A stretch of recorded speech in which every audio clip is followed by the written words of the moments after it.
All right, y'all. Y'all know what time it is. Welcome back to Ground Game. I am your Cabarrus County Republican Party Chairman, Abdul Ali. And I am your Ground Game co-host, Ruth Motley. Oh, we couldn't get the truth in there. It's Ruth the Truth, y'all. So today, Ruth, we got a special guest on Ground Game. I know, it's really exciting around here today. It's going to be really cool. Ruth's going to be interviewing former Congressman Mark Walker today, so y'all don't go anywhere. We'll be right back here on Ground Game.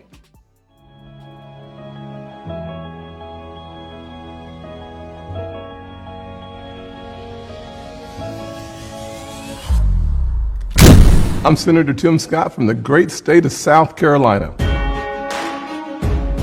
Our nation is starving for more than empty platitudes. We need policies and progress that brings us closer together. Our best future will not come from Washington schemes or socialist dreams. It will come from you, the American people. We are all in this together, and we get to live in the greatest country on earth. The country where my grandfather in his 94 years saw his family go from cotton to Congress in one lifetime. So I am more than hopeful. I am confident that our finest hour is yet to come. Hey y'all, welcome back to this very special episode of Ground Game. I am honored to be joined with the former representative of the 6th District and now a candidate for the U.S. Senate, Congressman Mark Walker. Thanks you so much. Ruth, we're glad to be here right here in Cabarrus County at the GOP headquarters. We're looking forward to it. Yeah, absolutely. So let's just dive in. I wanted to get started right away on education. So obviously that's a hot, topic here in North Carolina. I was just thinking before COVID, it was a lot about school choice. Mm-hmm. And obviously that's still important to a lot of families. Sure.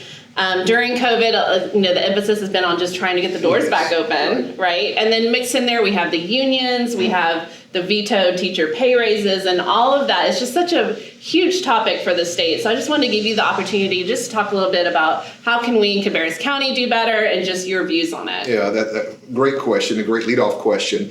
I think, and after serving 6 years in the U.S. Congress, the best way to improve the education system is allow local school boards and parents to make decisions on how they want their children educated. We introduced the A+ Act in Congress that would have stripped away no federal funds. 90% of the school funding, education funding comes from the state, but the 10% that comes from the federal, we said, let's do something. Let's get it into the hands of the local people to make those decisions with having zero bureaucracy control in D.C. That's one of the things that we got to focus on. You mentioned school choice. I think there's no better issue that holds schools accountable than school or parent choice. Yeah, I couldn't agree more. I'm a parent in Cabarrus County with my kids in public school, and we have taken advantage of school choice, and it does make a difference. It does impact, all of the local school districts. No question about it. Yeah, absolutely. So you talked a little bit about your work in the U.S. Congress, and one of the things that I read up about you was you were very instrumental in passing the Human Trafficking Detection Act that was signed into law by former President Obama. And a lot of people watching may not realize this, but North Carolina is a top 10 state for human trafficking activity, and even so close to home in Charlotte with I-85 and that huge interchange right there. So speak a little bit to how important this issue is that is really not talked about a lot, but needs to be. Ruth, thank you for even mentioning that. With our interstate system here in North Carolina, we see a lot of drug trafficking, we see a lot of human trafficking, top 10, as you mentioned, in the entire country. In the 114th class, this was the last 2 years of the Barack Obama administration. We were the first new member of that class to pass legislation, which was this anti-human trafficking. And basically, it required anybody that's working in the federal government to have the training to be able to detect not only the victim, but also some of the signs the perpetrator might be giving off to make sure any chance that we can do is to protect that young boy or that young girl that we see, whether it's at the southern border or just right here in North Carolina, that we're seeing. It's a gross sin and stain on our society, and all of us need to be more aware and need to be paying attention to some of this, because who knows, we might be the one that could save a victim from going through such a really difficult situation. Yeah, absolutely. I mean, you talked a little bit, human trafficking does funnel through immigration, and that is like the next topic I wanted to hop on. Sure. Obviously a lot of Republicans and many members in our county feel like that the current administration is doing all they can to undo the work of the Trump administration and the work that that has been done through the years.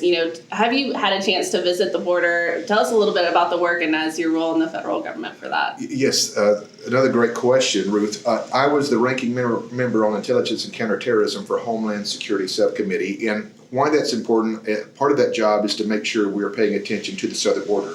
When I went to the border, one of the things that really blew me away is there was a whiteboard up there, and there were 62 countries listed. And I asked the director, I said, what are those 62 countries representing? He said, those countries represent people of where we've apprehended people trying to come across the border. Middle East countries, there's 62 different countries. The other thing that was that blew me away is I asked one of the guides, how many of this fencing was purchased during the Trump administration? They said all this was built during the Barack Obama administration. So another misnomer, but we do have a serious situation of both drug trafficking and, as we talked about, human trafficking. That's why I don't understand why this administration doesn't want to engage. Vice President Harris has been named kind of the border czar. Right. We're moving in on 3 or 4 weeks now. She's not even talked about it, never made a visit there. But to think about the young boys and young girls. See, northern Mexico is the second deadliest place in the world behind Syria. I don't even think I knew that. Well, it is. And here's what they know. Here's what the administration knows. That every family that comes across there, every young boy or young girl, you have to work with these drug lords. And some of the prices that they pay are exorbitant, and some of the trafficking that goes on, and some of the things I won't even get into description. Even from a humanitarian standpoint, I pray and hope this administration gets involved and helps alleviate and reduce the amount of illegals that were coming across the border right now. Yeah, you talk a little bit about Humanitarian. I know you were a former pastor, Yes. and I just know that from reading up on you, all of the work, People Over Politics and all of the work.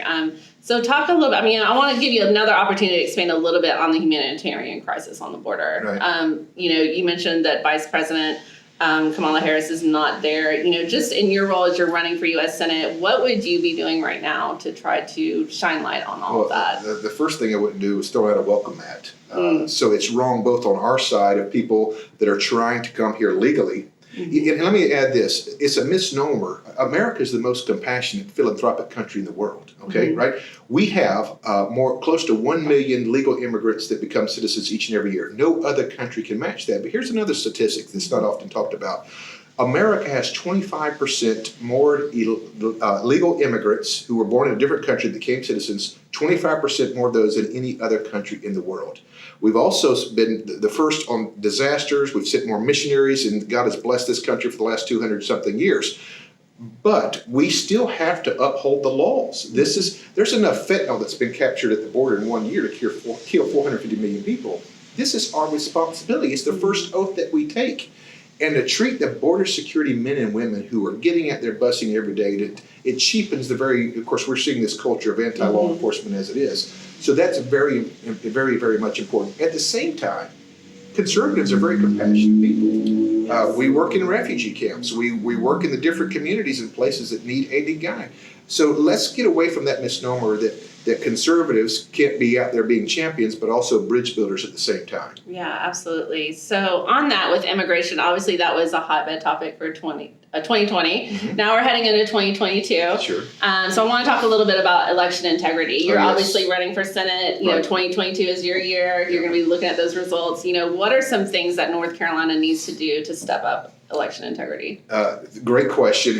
This is where Raleigh really comes to play as far as our state legislatures. Right. And I'm seeing some good legislation that's close to 20 bills to make sure that we never go through what we saw in 2020. What Soros and company did in 2016, they began to spend their lobbying efforts more on the state legislatures as much as they were the federal, because if they knew they could change the laws on the state books, they could game the system. In other words, if you're sending out these mass ballots, there was no way to figure out who was collecting those or who was mailing them in. Unfortunately, outsmarted us, or should I say they were out deviant than we were. So we've got to make sure that never happens again. And I believe in some of the state legislations that I have seen, they are batting down the hatches, voter ID, voter integrity. That must happen in 2022. From a personal bias, I want to make sure that election is true and certainly verifiable as we move forward. Yeah, absolutely. So speaking of 2022, I want to just hop back. You were, obviously did a lot of events with former President Donald Trump. Yes. And I just want to give you a little bit, I mean, we obviously all miss him as president, but as we start to close out, do you have a funny moment or anything you'd like to share about your time with President Trump? Probably some of the engagements in the Oval Office. I was talking with Abdul a little bit earlier, and what you see is what you get. But there are times where he says things, or if you're sitting behind him in one of his speeches, the funniest thing to me is having to be the teleprompter guy. Oh, goodness. Because you're stopping and starting, because he'll go on a 7-minute rant and then boom, he's back on it. Yeah. So you can't be daydreaming or out for a smoke if you're the teleprompter guy. I always enjoy that. But we've been blessed. Being endorsed by every sheriff we've ever represented has been a blessing. And then being endorsed by Senator Tim Scott, Mike Huckabee, and so many others. We feel grateful, but we've got a long way to go at the same time. We only have a few seconds, probably about 30 seconds as we close out. I'm going to give you the opportunity to share with the people of Cabarrus County why you're running for Senate, and go ahead. Well, one of the neat things is that we've been a conservative champion, but we've also been somebody who gets that message into different places. We want every boy and girl to understand what it means to have individual hope, opportunity, and prosperity. We've been able to do it in Central North Carolina. Our goal now is to take it statewide. Thank you so much for being with us. We appreciate you coming to Cabarrus County. Thank you. Thank you. And to conservatives, I say let's define what we support and win the argument in areas like healthcare and on the environment. In this new town square, you don't have to apologize for your beliefs or cower to a mob. You can kneel before God, but stand for our flag. The American idea my ancestors fought for during the Revolutionary War is just as exciting and revolutionary today as it was 250 years ago. I say to Americans who love our country, young and old, be a radical for freedom. Be a radical for liberty. And be a radical for our republic, for which I stand, one nation under God, with liberty and justice for all. Thank you, and may God bless America.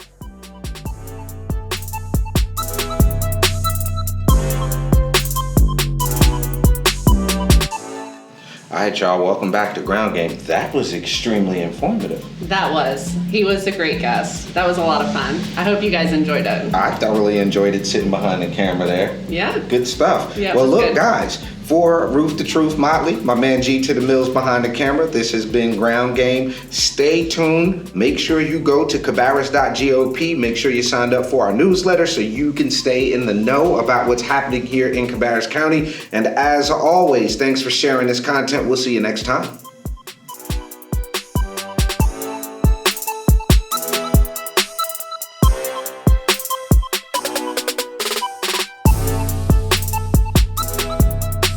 Please say the truth. Please, it'll be so dope. It'll be so dope. All right. Do it, Ruth, do it.